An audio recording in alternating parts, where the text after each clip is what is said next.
Mini manifesto super 6 ప్రజల్లోకి తీసుకెళ్ళగలుగుతున్నారా మీరు?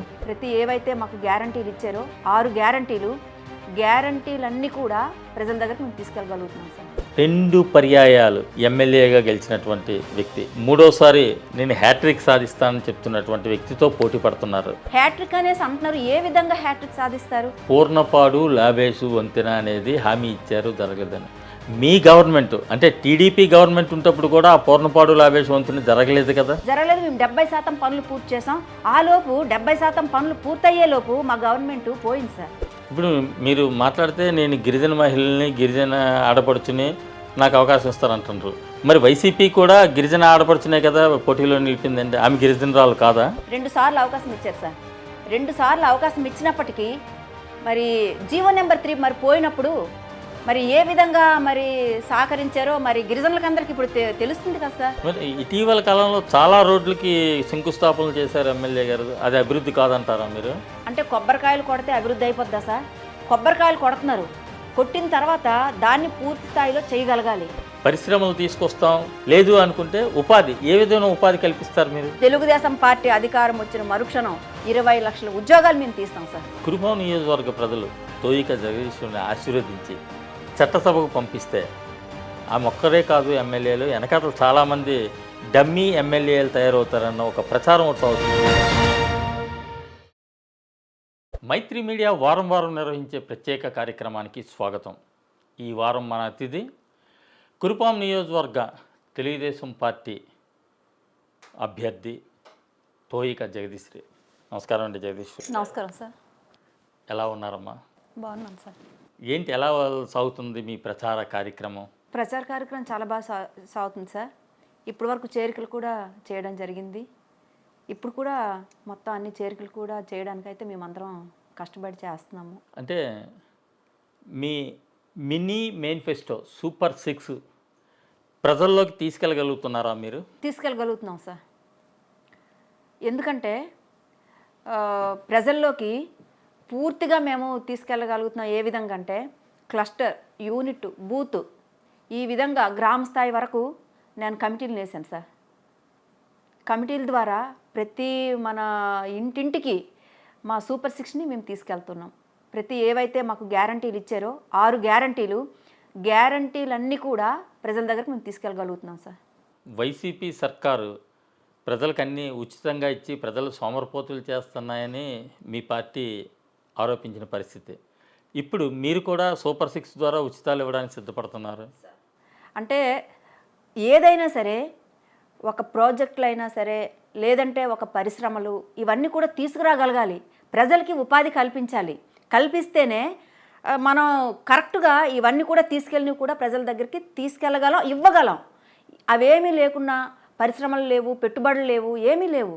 అవి లేకున్నా మరి ఏ విధంగా ఇన్ని ఇచ్చారని చెప్పేసి అయితే మేము గతంలో అన్నాము.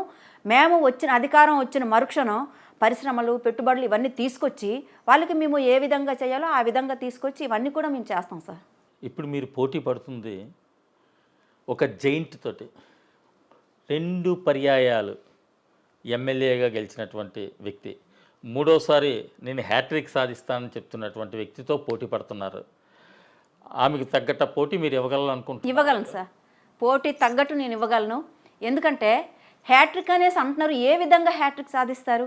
గతంలో ఉన్నప్పుడు 2014లో స్టార్టింగు వాళ్ళ మాయ గారు, చంద్రశేఖర్ రాజు గారు, మా కోడలికి నేను కొత్తగా ఇలాగ మ్యారేజ్ అయింది, నేను అన్నీ చేయగలనని చెప్పే నమ్మకంతో, ఒక భరోసాతో చంద్రశేఖర్ రాజు గారు తీసుకొచ్చారు జనాల్లోకి. తీసుకొచ్చిన తర్వాత చేస్తారని చెప్పి అందరు కూడా ప్రజలు, మా గిరిజనులు, తర్వాత ఇక్కడ ఉన్నటువంటి గిరిజనేతరులు అందరూ కూడా దాన్ని ప్రతి ఒక్కరు కూడా ఏదో చేస్తారని చెప్పేసి జనాలందరూ కూడా వేసారు సార్. వేసిన తర్వాత మళ్ళీ ఇప్పుడైతే 2014లో చంద్రబాబు నాయుడు గారు సీఎం అయ్యారు. నేను చేయలేకపోతున్నాను, అప్పుడే ఇంకా అభివృద్ధి సంక్షేమం బాగా అందించడమే ఇంకోసారికి ఆవిడికి రెండోసారి అవకాశం వచ్చింది సార్. కానీ మూడోసారి మరి ఏం చేశారని అధికారంలోకి వస్తారు? మరి ఇంతవరకు చెప్పుకున్నటువంటి అభివృద్ధి కార్యక్రమాలు అంటున్నారు కదా, మరి ఇప్పటి వరకు డోలి మోతలు ఉన్నాయి.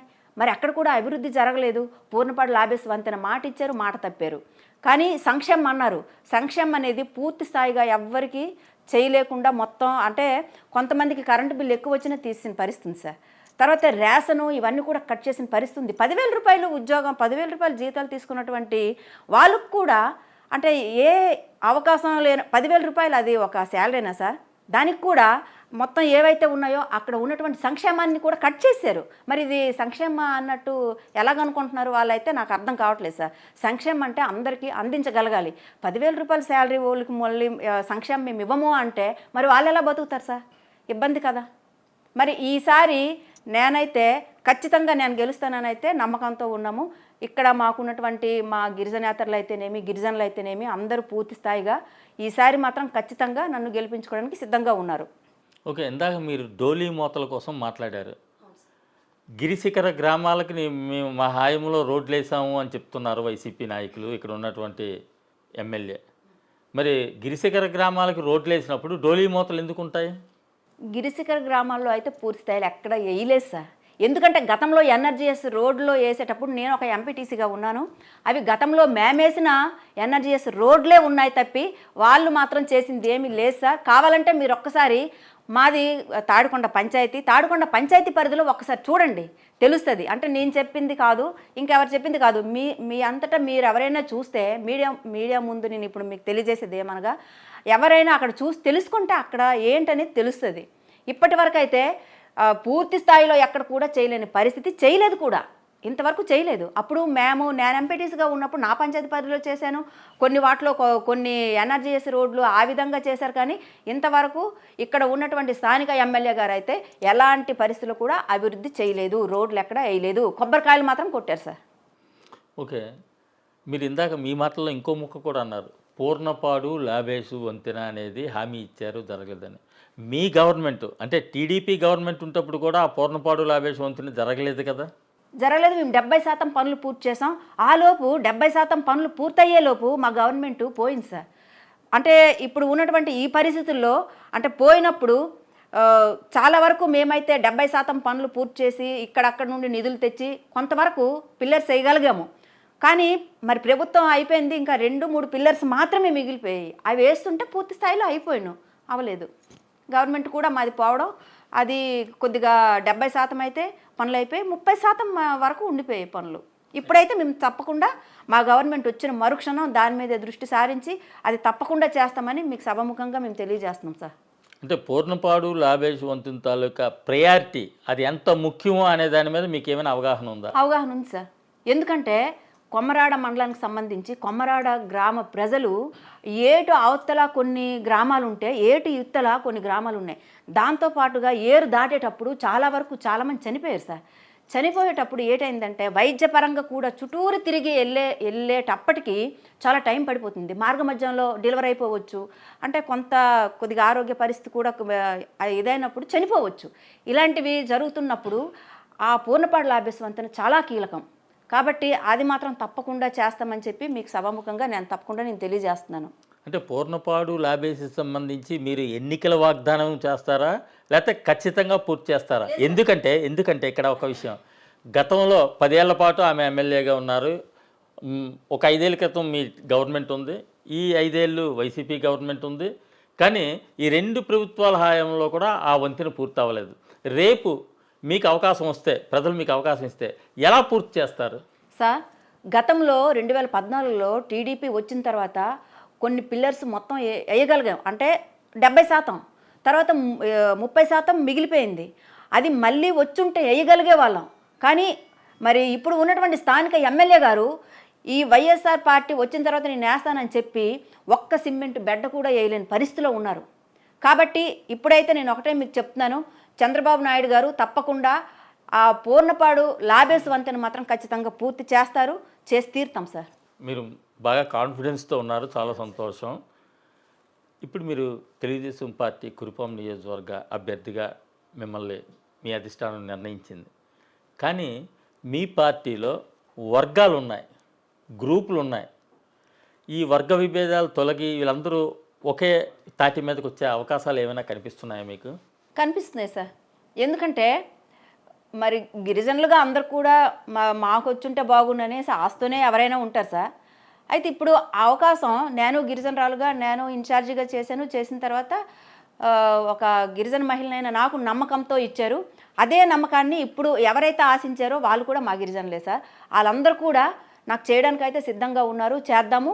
ఎలాగైనా సరే ఈసారి మనం చంద్రబాబు నాయుడు గారు ముఖ్యమంత్రిగా మనం చూడాలి. ఆ ఒక్కటే కాన్సెప్ట్ మీద అందరూ కూడా కష్టపడి పనిచేస్తున్నారు సార్.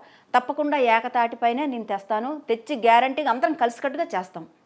ఇప్పుడు మీరు మాట్లాడితే నేను గిరిజన మహిళని, గిరిజన ఆడపడుచుని నాకు అవకాశం ఇస్తారంటున్నారు. మరి వైసీపీ కూడా గిరిజన ఆడపడుచునే కదా పోటీలో నిలిపిందండి. ఆమె గిరిజనరాలు కాదా? గిరిజనరాలైనప్పటికీ గిరిజనరాలు కాదు అనడానికైనా సరే, ఏదేమైనా సరే 2 సార్లు అవకాశం ఇచ్చారు సార్. 2 సార్లు అవకాశం ఇచ్చినప్పటికీ మరి జీవో నెంబర్ 3 మరి పోయినప్పుడు మరి ఏ విధంగా మరి సహకరించారో మరి గిరిజనులకందరికీ ఇప్పుడు తెలుస్తుంది కదా సార్. అంటే ఇప్పుడు ఉన్నటువంటి ఈ పరిస్థితుల్లో ఎవరైనా సరే ఇలా పోయింది చాలా ఇబ్బంది అవుద్ది అంటే జీవో నెంబర్ 3 ఎంత కష్టపడి ఆ రోజుల్లో పూర్వీకుల నుండి తెచ్చి సాధించుకున్నటువంటి జీవో నెంబర్ 3 పోయినప్పుడు ఒక గిరిజనరాలుగా ఒక ప్రెస్ మీట్ ఇవ్వలేదు. మరి ఏ విధంగా మరి ఇప్పుడు ఈ మూడోసారి హ్యాట్రిక్ సాధిస్తాను అనుకుంటారు? అయితే ఈ జీవో నెంబర్ 3 మళ్ళీ తీసుకొచ్చేందుకు గిరిజనులకి ఉపయోగపడే విధంగా చేసేందుకు మీ వంతు ఎటువంటి ప్రయత్నం? నేనైతే జీవో నెంబర్ 3 ఖచ్చితంగా తీసుకొచ్చి అది పునరుద్ధరించి ఖచ్చితంగా ఏవైతే ఇప్పుడు మా ఇది పోయిందో అది మొత్తం కూడా చంద్రబాబు నాయుడు గారి దృష్టికి తీసుకెళ్ళి తప్పకుండా తెలుగుదేశం పార్టీ ఉమ్మడి ప్రభుత్వం రాబోతుంది కాబట్టి మా ఈ జీవో నెంబర్ 3ని ఖచ్చితంగా మేము సాధించుకుంటామని మీకు తెలియజేస్తున్నాను సార్. ఇప్పుడు ఉమ్మడి ప్రభుత్వం అంటున్నారు అంటే మీతో పాటు పొత్తులో జనసేన ఉంది. అవును సార్. ఇక్కడ జనసేన క్యాడర్ అంతా టీడీపీ అభ్యర్థి అయినటువంటి మీకు సహకారం అందిస్తున్నారా? అందిస్తున్నారు సార్, అందిస్తున్నారు. ఎందుకంటే ప్రతి ఒక్కరు కూడా ఒక సైనికుడులా కాదు సైన్యంలా పనిచేయాలని చెప్పి జనసేన పార్టీ, తెలుగుదేశం పార్టీ నాయకులు, కార్యకర్తలు అందరూ కూడా రాత్రి పగలు కష్టపడుతున్నాం సార్. ఎందుకంటే ఇప్పుడు ఉన్నటువంటి ఈ పరిస్థితుల్లో ఇంత మంచి అవకాశాన్ని మనం వదులుకోకూడదు. ఈ అవకాశము మళ్ళీ మనం చేజార్చుకుంటే చాలా మనం ఇదవుతామని చెప్పి అందరూ కూడా ప్రతి ఒక్క జనసేన నాయకులు, తెలుగుదేశం పార్టీ నాయకులు, కార్యకర్తలు అందరూ కూడా ఏకతాటి మీదే ఉన్నారు సార్. ఈ మధ్యనే సోషల్ మీడియాలో మీ మీద ఒక ఎలిగేషన్ చూసామండి. తోయిక జగదీశ్వరి ఆమెకు ఓటేస్తే కురుపాం నియోజకవర్గంలో గిరిజనేతరులకు, గిరిజనులు కాని వారికి ఇబ్బందులు తప్పవు అని చెప్పి సోషల్ మీడియాలో ఒక ప్రచారం కొనసాగుతుంది. దాన్ని మీరు ఏ విధంగా తీస్తారు? ఇప్పుడు వైఎస్ఆర్ పార్టీ వాళ్ళు చేస్తున్నవన్నీ అలాంటి దుష్ప్రచారాలు చేస్తారు సార్. ఎందుకంటే ఖచ్చితంగా వాళ్ళు ఏ విధంగా వాళ్ళని ఇచ్చేయాలి, దెబ్బతీయాలి అనే కాన్సెప్ట్తోనే ఉంటారు. గతంలో చూసుకుంటే మా తాతగారు అవనివ్వండి, మా మాయగారు అవనివ్వండి, గతంలో తెలుగుదేశం పార్టీలో ఉన్నప్పుడు బీసీలకి పట్టాలు ఇచ్చి ఇల్లు కట్టించింది మా టైంలోనే. కాబట్టి ఇవెప్పుడు కూడా మేము తీయము. 1/72 యాక్ట్ ఉన్నా సరే మేము పొజిషన్ సర్టిఫికెట్ ఇచ్చి ఇల్లు ఇచ్చి చేసిన పార్టీ తెలుగుదేశం పార్టీ సార్. ఇప్పుడు ఉన్నటువంటి ఈ ప్రభుత్వం ఎవరెవరికైతే ఇచ్చామో అవన్నీ రద్దు చేశారు. వైఎస్ఆర్ పార్టీ రద్దు చేశారు. మరి నేను ఎంపీటీసీగా ఉన్నాను సార్. అంత నమ్మకంతోనే నాకు గిరిజనులు కూడా నాకు గెలిపించారు. ఒక ఎంపీటీసీ అయిన నాకే గెలిపించారు. నేనైతే ఎప్పుడు కూడా ఎవరిని వేరేగా చూడలేదు. నా సొంత అక్క చెల్లెలు అన్నదమ్ముల్లాగే మేము చూస్తున్నాం సార్. ఎందుకంటే నాకు ఎక్కువ మా గిరిజనులతో పాటు గిరిజన నేతలు కూడా నాకు సహాయ సహకారాలు ఎప్పుడూ అందిస్తుంటారు. అంటే రేపు ఎమ్మెల్యేగా తోయిక జగదీశ్వరి వచ్చినట్లయితే బీసీలకి, గిరిజనేతరులకి ఒక భరోసా ఇచ్చే పరిస్థితి ఉందా? ఉంది సార్. తప్పకుండా పొజిషన్ ఇస్తాం, ఇల్లు ఇస్తాం, ఇవన్నీ కూడా తప్పకుండా చేస్తామని మీకు నేను తెలియజేస్తున్నాను సార్. ఎందుకంటే ఇదివరలో గతంలో తెలుగుదేశం పార్టీ అన్ని విధాలుగా బీసీలకు న్యాయం చేసింది ఏ పార్టీ ఉంది అంటే తెలుగుదేశం పార్టీ. మరి ఇక్కడ ప్రతిభా భారతి కాలనీ కూడా ఇచ్చారు సార్. అప్పుడు అన్న నందమూరి తారక రామారావు గారు టైంలో ఇక్కడ మా గుమ్మలక్ష్మీపురం మండలంలో తారక రామారావు గారు దీని మీద ప్రతిభా భారతి గారు అప్పుడు స్పీకర్గా ఉన్నారు. అలాంటి టైంలో ఈ ప్లేస్ ఇచ్చి ఇల్లు కట్టేసి ఇచ్చారు సార్. అదేవిధంగా మేము ఇప్పుడు చేయాలనుకుంటున్నాం, చేస్తాం కూడా. నియోజకవర్గ అభివృద్ధి జరగలేదు, కుంటుపడింది అని మీరు చెప్తున్నారు. అయితే నియోజకవర్గాన్ని అభివృద్ధి చేయడానికి ఎటువంటి ఆలోచన చేస్తున్నారు మీరు, మీకు అవకాశం వస్తే? సార్, ముఖ్యంగా నియోజకవర్గ అభివృద్ధి కావలసినవి ఏంటంటే రోడ్లు సార్. రోడ్లు, మంచినీరు, ఇంకేమీ అడగరు. అంటే ఇక్కడ ఉన్నటువంటి ప్రజలు ఏంటంటే అమాయకమైన ప్రజలు. మనం ఎంత ఇదైనా సరే వాళ్ళకి అవి మనం చేసి పెడితే వాళ్ళు ఒక దినిగా అంటే అలాగా మనకి ఇచ్చేసుకుని ఇదవుతారు తప్పి ఇంకా ఏమీ ఆశించరు. కాబట్టి తప్పకుండా నేనైతే వైద్యపరంగా కానీ తర్వాత ఈ అభివృద్ధి అంటున్నారు రోడ్ల పరంగా కానీ విద్య పరంగా కానీ మేమైతే తప్పకుండా చేస్తామని మీకు తెలియజేసుకుంటున్నాం సార్. అంటే దానికి సంబంధించి మీకు ఏమైనా యాక్షన్ ప్లాన్ ఉందా మీ దగ్గర? ఉంది సార్. ఎక్కడెక్కడ రోడ్లు నిర్మించాలి, ఎక్కడ తాగునీటి సమస్య అనేది మీరు గుర్తించారా? గుర్తించాం సార్. ఇప్పుడు రోడ్డు ఉంటే కదా మరి ఏవైనా వెహికల్స్ వెళ్ళి అక్కడ బోరు అవన్నీ తీయడానికి వీలవుతాయి. మరి రోడ్డు లేనప్పుడు బోరు ఎలాగెళ్తుంది, రిగ్గి ఎలాగెళ్తుంది సార్? కాబట్టి అలాంటివన్నీ కూడా ఫస్ట్ ఆఫ్ ఆల్ రోడ్లు వేసి వాళ్ళకి మంచినీటు ఇవన్నీ సదుపాయాలు చేయాలని ప్రతి ఇంటింటికి మా మా మేనిఫెస్టోలోనే ఇంటింటికి నీరు అందించాలి అనే ఇది కూడా మేము పెట్టాం సార్. అది కూడా పూర్తి స్థాయిలో మేము ఇవ్వడానికైతే సిద్ధంగా ఉన్నాం. గిరిశిఖర గ్రామాలకి రోడ్లు వేస్తే డెవలప్మెంట్ అవుద్ది అంటారు. అసలు ఏ గిరిశిఖర గ్రామాలకి రోడ్లు లేవనేది మీరు ఏమైనా రికగ్నైజ్ చేశారా? చేసాం సార్. మా పంచాయతీలోనే ఉదాహరణ తీసుకుంటే ఓడ్రు బంగికి రోడ్లు లేదు సార్. వాళ్ళు రోజు నడిచి ఇబ్బంది అయిపోయి అంటే డెలివరీ అయినప్పుడు ఎత్తుకొని తీసుకొస్తున్నారు. నాకు చాలా వరకు నాకు చాలా బాధ అనిపించింది. దాని తర్వాత ఇప్పుడు ఉన్నటువంటి ఏదైతే ఇప్పుడు జంగడభద్ర ఉందో కప్పకళ్ళు ఉందో అవేవి కూడా రోడ్లు కానట్టి పరిస్థితే. ఇంకా అలాంటివి చాలా వరకు రోడ్లు అవ్వలేదు సార్. బోల్డు గ్రామాల్లో అయితే వాళ్ళందరూ కూడా రోజు నడడమే పని.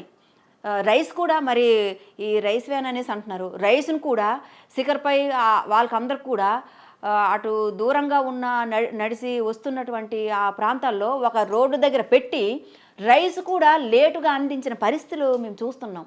వాళ్ళందరూ కూడా ఒక చెట్టు దగ్గరకు రావడం, చెట్టు కింద అలాగ వెయిట్ చేసి ఆ బండి ఎప్పుడు వస్తుందా అని అలాగా ఉండి పాపము తిళ్ళు తిప్పలు మానేసి వెయిట్ చేసిన పరిస్థితులు ఉన్నాయి. మరి రోడ్డు లేకే కదా సార్, అభివృద్ధి లేకే కదా. మరి ఇటీవల కాలంలో చాలా రోడ్లకి శంకుస్థాపనలు చేశారు ఎమ్మెల్యే గారు. అది అభివృద్ధి కాదంటారా మీరు?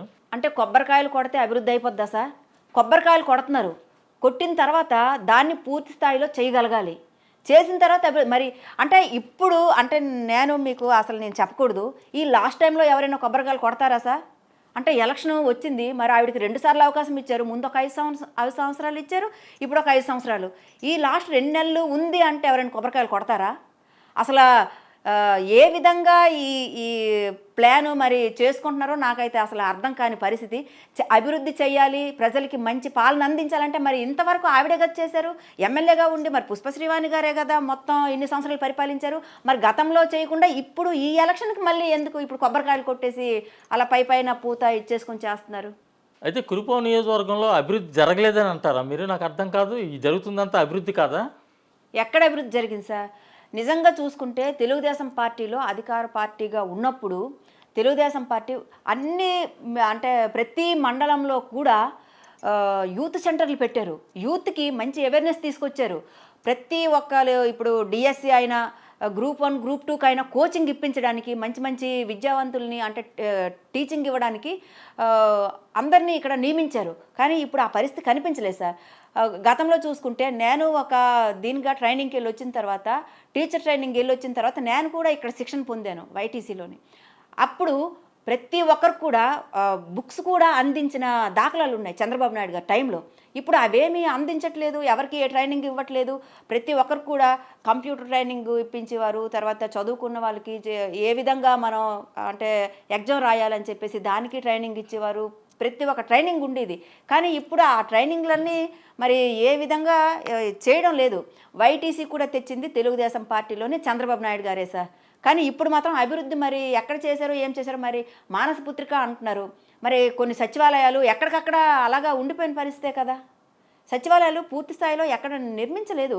ఎగ్జాంపుల్ చూసుకుంటే మా పంచాయతీలోనే సచివాలయం కూడా ఇంకా పూర్తి స్థాయిలో జరగని పరిస్థితి.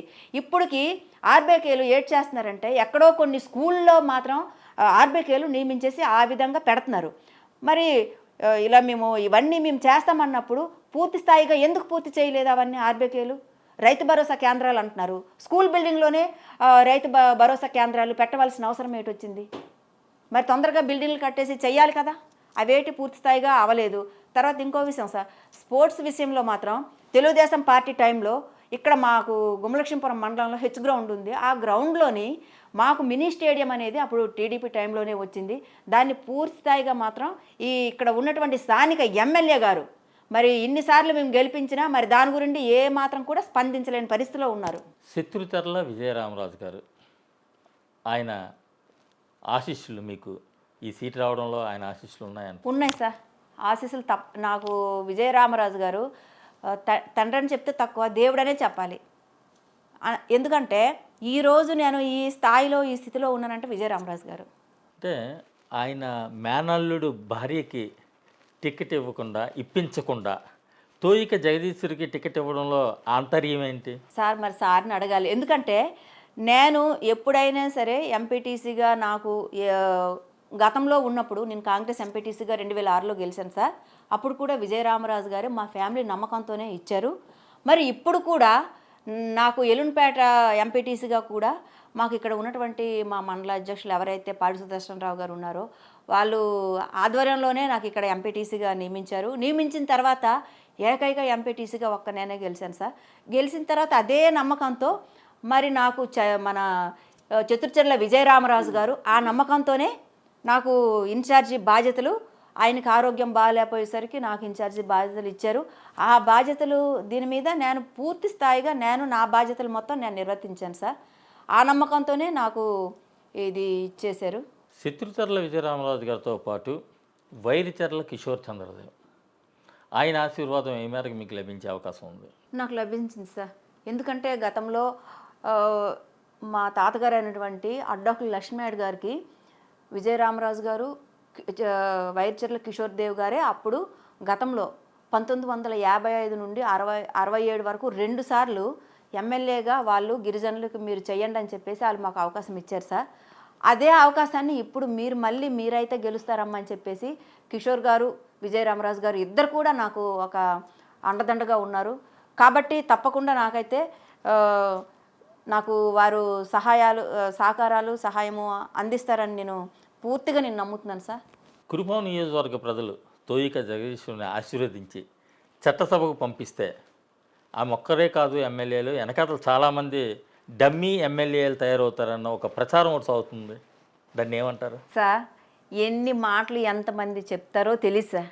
కానీ అంటే ఇప్పుడు ఉన్నటువంటి ఈ పరిస్థితుల్లో ఇప్పుడు సలహా ఇచ్చినే అలాగ అనుకోవడం ఎంతవరకు న్యాయం సార్? ఇప్పుడు ఎంతమంది అయినా అమ్మ మీరు ఇలా చేస్తున్నారు, ఇలా చెయ్యాలి అని సలహా ఇవ్వచ్చు. ఇప్పుడు సపోజు నేనేటి ముందు గతంలో నేను పెద్ద నాయకురాలను కాదు కదా సార్, నేను కార్యకర్తను.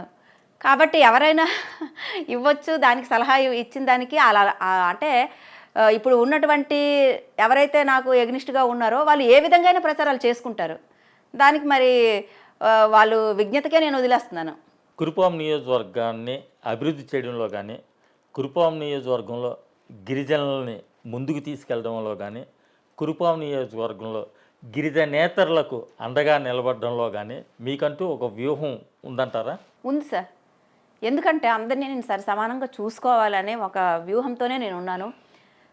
ఇప్పుడు నాకు గిరిజనులు ఎంత ముఖ్యమో గిరిజనేతరులు కూడా నాకు అంతే ముఖ్యం సార్. ఎందుకంటే ఓట్లు అందరూ వేస్తారు సార్. కాబట్టి నేను అందరినీ కాపాడుకోగలగాలి. అయితేనే మనం పూర్తి స్థాయిగా మనం ఒక దినిగా రాజకీయంలో ఒక సక్సెస్ సాధించగలం. ఇప్పుడు అంటే సపోజు గిరిజనులకు ఒకలా చూసి గిరిజనేతలకు ఒకలాగా ఎప్పుడు చూడకూడదు సార్. అలాగే నేను చూడను కూడా. అందరికీ సరిసమానంగా ఏవైతే హక్కులు ఉన్నాయో అవన్నీ కూడా నేను పూర్తి స్థాయిగా నేను అందించి అందరికి కూడా మంచి పరిపాలన అందించడానికే నా వంతు నేను కష్టపడి పనిచేస్తాను సార్. పరిశ్రమలు తీసుకొస్తాం, ఉపాధి కల్పిస్తాం అని ఇప్పుడు మీరు చెప్తున్నారు. అసలు ఏ పరిశ్రమలు తీసుకొస్తారు? ఎటువంటి పరిశ్రమలు? లేదు అనుకుంటే ఉపాధి ఏ విధమైన ఉపాధి కల్పిస్తారు మీరు? గతంలో మీరు అంటే ఏవైతే ప్రతి మండలాల్లో యూత్కి ట్రైనింగ్ సెంటర్లు ఏర్పాటు చేశామో, ట్రైనింగ్ సెంటర్లో ప్రతి ఒక్కరు ట్రైనింగ్ అయిన వాళ్ళకి అందరికీ కుట్టు మిషన్లు మేము ఇచ్చాం సార్. ఇచ్చిన తర్వాత ఆ మిషన్లతో వాళ్ళు సొంత సిద్ధంగా వాళ్ళ దగ్గర కుట్టుకొని అది ఉపాధి. మరి అది ఉపాధే కదా సార్. ఇప్పుడు వాళ్ళు సొంత సిద్ధంగా మిషన్లతో పాటు వాళ్ళ ట్రైనింగ్తో పాటు మిషన్లు కూడా వాళ్ళకి మేము అందించడం జరిగింది. కానీ ఈ ప్రభుత్వంలో ఇక్కడ ఉన్నటువంటి హ్యాట్రిక్ కొడతానని పుష్పశ్రీవాణి గారు ఎన్నిసార్లు ఎంతమందికి ట్రైనింగ్లు ఇప్పించారు ఒకసారి చెప్పమానండి సార్. ఇప్పుడే నేను అడుగుతున్నాను. అంటే గతంలో ఉన్నప్పుడు ప్రతి ఒక్కరు కూడా మిషన్లు తర్వాత కారు డ్రైవింగ్ కోసం కార్ లైసెన్సులు ఇచ్చి అందులో లోన్స్ ఇచ్చి లోన్లు కూడా ఇన్నోవా కార్లు ఇచ్చినటువంటి పరిస్థితులు తెలుగుదేశం పార్టీలో ఉన్నాయి సార్. మరి ఇప్పుడు ఎవరికి ఇచ్చారు, ఏ విధంగా ఇచ్చారో ఒకసారి పోనీ నేను శ్వేతపత్రం విడుదల చేయమని అడుగుతున్నాను. గతంలో చూసుకుంటే ఇప్పుడు ఉన్నటువంటి ఈ పుష్ప శ్రీవాణి గారు మేము తెలుగుదేశం పార్టీలో ఉన్నప్పుడు ప్రతిసారి అన్నీ నేను ఇలాగ ఓపెనింగ్ చేయడానికి వైటీసీకే వచ్చేవారు. అది ఎవరు కృప? ఆవిడ స్టార్టింగ్ ఎమ్మెల్యేగా ఉన్నప్పుడు ప్రతిసారి వచ్చేవారు. ప్రతిదీ కూడా ఇక్కడ అన్ని విధాలుగా డ్రైవింగ్ లైసెన్స్తో పాటు వాళ్ళకి ఉపాధి కల్పిస్తూ వాళ్ళ కాళ్ళ మీద వాళ్ళే నిలబడాలని చెప్పేసి వాళ్ళకి డ్రైవింగ్ లైసెన్స్తో పాటు వెహికల్ కూడా ప్రొవైడ్ చేసి అంటే లోన్ రూపంగా ఇచ్చి దాన్నే వాళ్ళు ఐటీడీఏల్లో వాళ్ళు అక్కడ ఇచ్చేసుకొని వాళ్ళకి నెల నెల వాళ్ళు తిరగడానికి ఇచ్చేసేసి వాళ్ళకి ఉపాధి కలిగించినట్లుగా చేసేవారు సార్. మళ్ళీ ఇంకా బాగా చదివినటువంటి వాళ్ళు విదేశీ విద్యతో పాటు అక్కడ ఉన్నటువంటి యువత కొద్దిగా ఎక్కడైతే విదేశాల్లో కొద్దిగా మనం బాగా ఇదవ్వాలి, బాగా చదువుకున్నటువంటి విద్యార్థులు ఎవరైతే ఉంటారో వాళ్ళకి విదేశాలు పంపించిన ఘనత చంద్రబాబు నాయుడు గారు.